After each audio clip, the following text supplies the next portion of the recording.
Kalala Yahweh, Ba'Shem Yahweh Shai, Ba'Shem Rakakwadash. Double honors unto the elders and the apostles who taught me this truth. This is your brother Dawad, the real brother beloved, and this is only for the only for the elect. Only for the elect.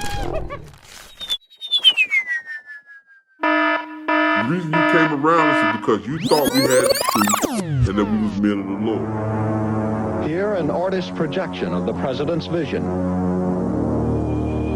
Banning into space, a layered defense to protect the country from nuclear devastation. U.S. spy satellites would watch the world below, detect Soviet missiles blasting off, compute the position and speed of each missile, alert battle stations in space, on Earth. The first response, space-based kinetic energy weapons fire high-speed projectiles from hypervelocity guns, intercepting enemy missiles as they are boosted through the atmosphere. Popped up into space, Earth-based nuclear-powered X-ray lasers fire their radioactive rays. Attack rays from land-based excimer lasers are redirected by huge mirrors orbiting in space. Chemical lasers fire beams that burn through the shell of the onrushing missile. Particle beam weapons with pulsing rays join the attack. Still over the atmosphere, the missile bus ejects its cargo, multiple nuclear warheads.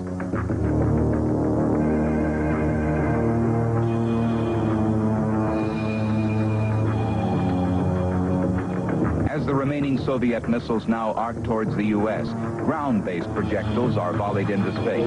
Their giant steel ribs shatter the enemy weapons. The final minute. The surviving warheads enter the atmosphere above the United States, are attacked by laser-equipped planes. Earth-based lasers and ABM rockets eliminate the last warheads. The administration's original claim for the Strategic Defense Initiative was that it would be a perfect defense. For thou hast said in thine heart, I will ascend into heaven. I will exalt my throne above the stars of God. I will sit also upon the mount of the congregation in the sides of the north. I will ascend above the heights of the clouds. I will be like the Most High. Yet thou shalt be brought down to hell, to the sides of the pit. Shalom Yasharala. So the initial Space Force was the Strategic Defense Initiative, also known as Star Wars, a stratagem enacted by the administration of then Commander-in-Chief Ronald Reagan, the Hollywood actor, on March 23rd, 1983, getting its name from the futuristic Hollywood movie. The all-trustworthy Wikipedia, and I say that facetiously, defines it as a proposed missile defense system intended to protect the United States from attack by ballistic strategic nuclear weapons, being the threat of intercontinental ballistic missiles and submarine-launched ballistic missiles. The enemy capable enough of launching said ICBMs and worthy enough for such an anti-ballistic missile system was said to be the other nations, but primarily the threat coming from the Soviet Union. Essentially, the idea was to create a space defense shield that would render nuclear missiles useless. The space-based portion would have used lasers armed with nuclear warheads to shoot down incoming Soviet missiles. I say it was the initial Space Force because the idea the U.S. could protect against the primary threat of nuclear missiles is a directive that hasn't changed. Fast forward to the times we're in now, and 5G as well as the RFID microchip coming into play. We now know that not only does Esau seek to thwart any threat of an extraterrestrial attack with the sixth and youngest branch of the U.S. Armed Forces. I guess nobody told them their arms are too short to box with God. But space-based communications overseen by the newly instituted Space Force will play a major role in connecting 5G devices to the mark of the beast.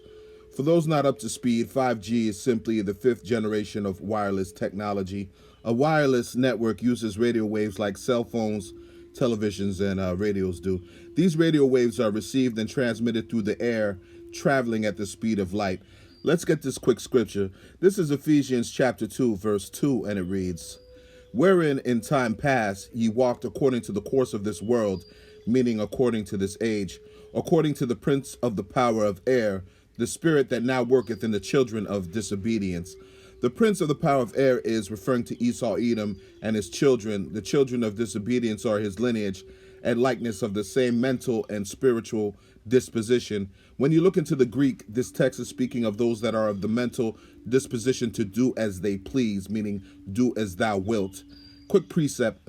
This is Ephesians chapter 5, verse 6, and it reads, "Let no man deceive you with vain," meaning empty, devoid of truth, words. "For because of these things cometh the wrath of the Most High upon the children of disobedience." Another quick precept. This is 1 John chapter 2, verse 4, and it reads, "He that saith, I know him, and keepeth not his commandments, is a liar, and the truth is not in him." You and I know there ain't a commandment of the Most High that Esau hasn't broken, and Yahweh Shai, these scriptures and the covenant, has none to do with them. This is Ephesians chapter 6, verse 12, and it reads, "For we wrestle not against flesh and blood, but against principalities, against powers, against the rulers of darkness of this world, against spiritual wickedness in high places." So while you were worrying about Operation Warp Speed and the threat of the military physically enforcing acts of a nation, he was securing his stronghold on the air out there, he and his friends in high places. Despite the play on words, if you were paying attention to the doublespeak and the ideas being alluded to, connecting the dots becomes easy. Operation Warp Speed doesn't end with mandatory booster shots. There still is the question of an attempt to implement a worldwide monitoring and tracking system powered by high-speed technology that has yet to take place. All that was signified by the raising of their flag. Pay close attention to this next clip and special attention to the verbiage. Space Force and the establishment of Space Command. The United States is now doing what it needs to do to protect our assets in space and to ensure that space remains the heavens by which we not only protect America, but we sustain our economy, we sustain our commercial capabilities, we sustain Americans' way of life. So again, another very historic moment. I'm confident that both the Space Force and the Space Command will do what is necessary to defend us in space and to keep America great. Thank you very much, Mark. Great job you're doing, too. General Milley, please. Sir, thank you, Mr. President. And as Secretary said, this is a historic day. Some time ago, we made a decision to establish the Space Force, and that's because we're undergoing a changing character of war, which is of historic importance for all nations. And as part of that, the space part of our universe opened up as a domain of warfare. And it's critical that if we are going to sustain our way of life, if we're going to defend our nation, that we're going to have to defend ourselves in space, and therefore the need for Space Force. And it's a great day for the nation. It's a great day really for the world that the United States of America establishes its first Space Force. Thank you very much. Please. Mr. President, thank you for your leadership. Congratulations, brother. Thank you. Number one. Yes, sir. That's great. I appreciate the honor. There's 16,000 space professionals assigned to the Space Force. We're proud of this flag. They come to work every day focusing on providing space capabilities for our nation, for our joint coalition forces, and for the world. We're proud of this flag. We're proud to have an opportunity to present it to you here for display in the White House. Thank you for your leadership. Appreciate it. Secretary, please. Thank you, Mr. President. You've really demonstrated leadership in establishing the Space Force. This is an important moment and an important month, actually. Most of the Americans, before their first cup of coffee in the morning, have used space, but very few people realize how important space is to everything that we do, and that it's vulnerable. We need to up our game in space, and you've recognized that and built a force that will help to protect our assets in space and deter aggressive action in space, and if deterrence doesn't work, to be able to defend our assets in space and those of our allies. So we thank you very much for the leadership you've demonstrated, and we're excited for this breakthrough moment. Well, thank you very much. I appreciate it. We're building right now incredible military equipment at a level that nobody's ever seen before. We have no choice. We have to do it with the adversaries we have out there. We have, I call it the super duper missile. And I heard the other night 17 times faster than what they have right now. Then you take the fastest missile we have right now. You've heard Russia has 5 times, and China's working on 5 or 6 times. We have one 17 times. and it's just gotten the go-ahead. 17 times faster, if you can believe that, General. That's something, right? 17 times faster than what we have right now. Fastest in the world by a factor of almost 3. So I just want to congratulate everybody and thank everybody. Space is going to be, it's going to be the future, both in terms of defense and offense and so many other things. And already, from what I'm hearing and based on reports, we're now the leader in space. This is Obadiah chapter 1, verse 3, and it reads, The pride of thine heart hath deceived thee, thou that dwelleth in the clefts of the rock, whose habitation is high, that saith in his heart, Who shall bring me down to the ground? Because of the prominence of the so-called white man who is Esau Edom, obtained by wealth and riches, all accomplished through conniving, thievery, military might, and the association of alliances, he thinks he is safe, secure, and untouchable. This is the pride that has him sitting on high and deceived into believing his successes of his own doing, and no external force contributed, no outside forces can best him or change his circumstances. Quick precept. This is Revelation chapter 18, verse 3, and it reads, For all nations have drunk of the wine of the wrath of her fornication, and the kings of the earth have committed fornication with her, and the merchants of the earth are waxed rich through the abundance of her delicacies. The fornication spoken of here is figurative, spiritual. They are all bedfellows, political systems, economics, trade, technological and military advancements. When they can't buy or sell openly, they exchange in commerce amongst their allies so their allies can sell it to those less desirable, knowing their enemies will reverse engineer it. The common denominator, the only denominator here is money. These are the backroom dealings that has made the other nations and their leaders rich. Furthermore, they all conspire to subdue the masses. This is Obadiah chapter 1 and 4, and it reads, Though thou exalt thyself as the eagle, every dominant Edomite nation, their symbol has been the eagle. And though thou set thy nest amongst the stars, the space stations and explorations to Mars, they hope to bring the planet to ruin and then leave it for us to deal with. Thence will I bring thee down, saith the Lord. Guess who else just initiated a space force? Greetings from Washington, D.C. My name is General J. Raymond, and I am the Chief of Space Operations for the United States Space Force and the Commander of the United States Space Command. I am so proud to send my congratulations on such a historic day for Japan and for the United States-Japan Alliance.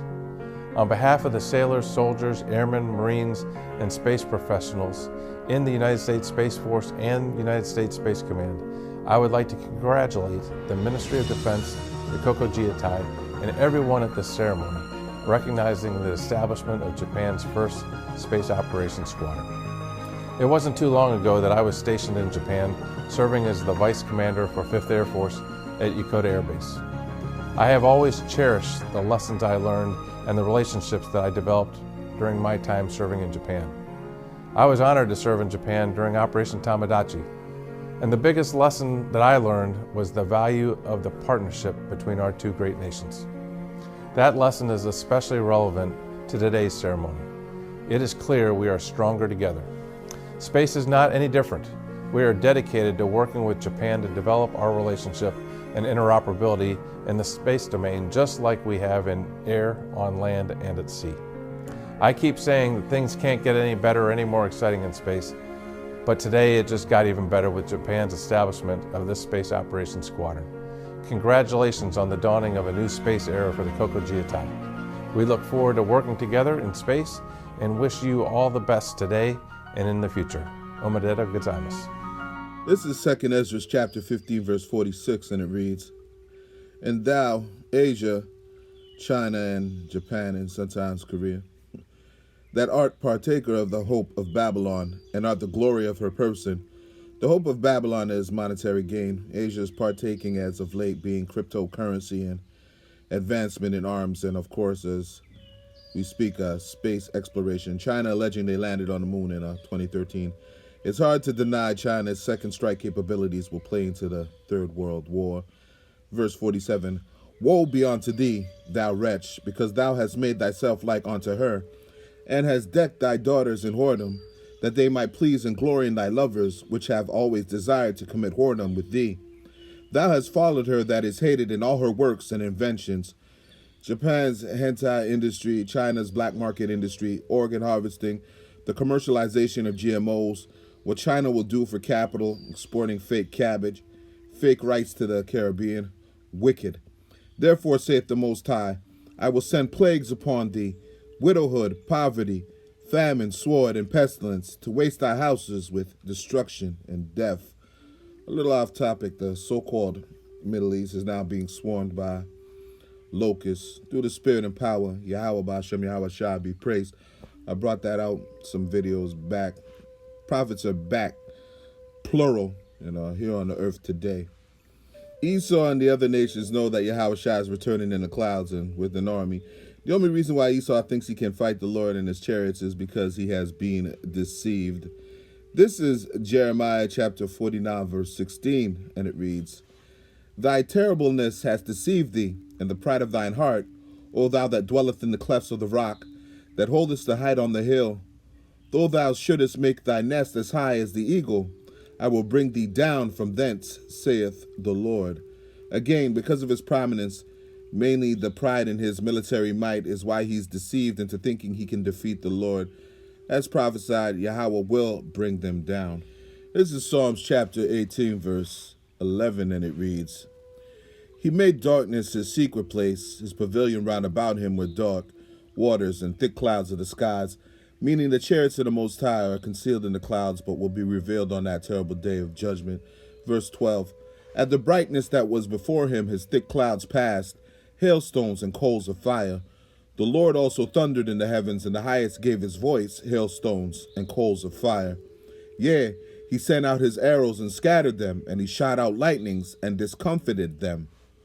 Arrows and lightnings is in reference to the lasers shooting from the chariots. The lasers Esau and the other nations think they're hiding and have secretly been developing fail in comparison.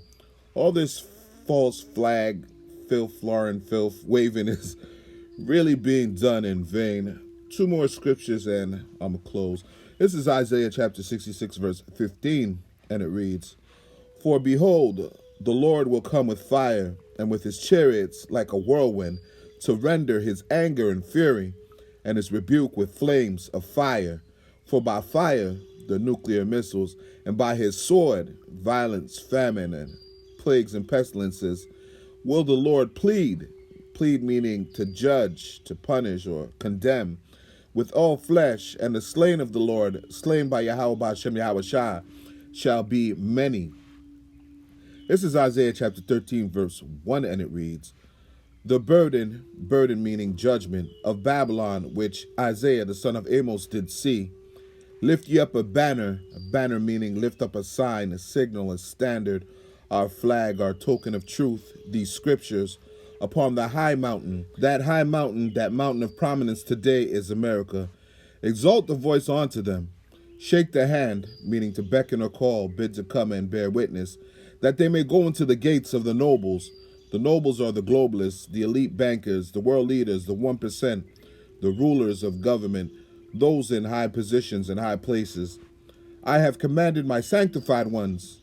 Those are the men of the Lord preaching and teaching his truth, the Hebrew Israelites. I have also called my mighty ones from mine anger, those appointed to deliver Yahweh's judgment, even them that rejoice in my highness, the messengers of Yahweh, the angels of the Lord. Verse 4, The noise of the multitude in the mountains, like as of a great people, a tumultuous noise of the kingdoms of the nations gathered together, and that gathering of the nations is for World War III. The Most High of hosts, the Lord is a man of war. He commands an army which are hosts. Again, that army is the chariots, the so-called UFOs and aerial phenomenon. Mustereth the host of the battle. It is Yahweh that will ramp up, assemble, and bring these men to the conflict. Verse 5, They come from a far country, from the end of heaven, meaning from Russia, from Iran, from China, from the ends of the earth. Even Yahweh and the weapons of his indignation, his army and the ICBM nuclear missiles, to destroy the whole land. Howl ye, meaning to lament, to cry out in sorrow. For the day of the heavenly Father is at hand. It shall come as a destruction from the Almighty. Therefore shall all hands be faint, and every man's heart shall melt. Pursuant to our 2 Ezra 13 and 8, hearts will fail, neither courage nor comfort will be left in them. To reiterate before a close, all this flag waving and posturing is in vain. Esau hopes to extend his stay in rulership and thwart his separation anxiety by arming himself with neo-technology to ward off the amassing chariot, aka UFO activity we've been seeing lately. The unseen hand is hoping to finally implement his beast system and chip everybody, but we ain't falling for any more false flag events. Kal halal Yahweh Ba'Shem Yahweh Shai Ba'Shem Akak Dash. Double honors unto the elders and apostles of Great Millstone who taught me this truth and rule well. Shalom Yasharala Wa Abba Ball.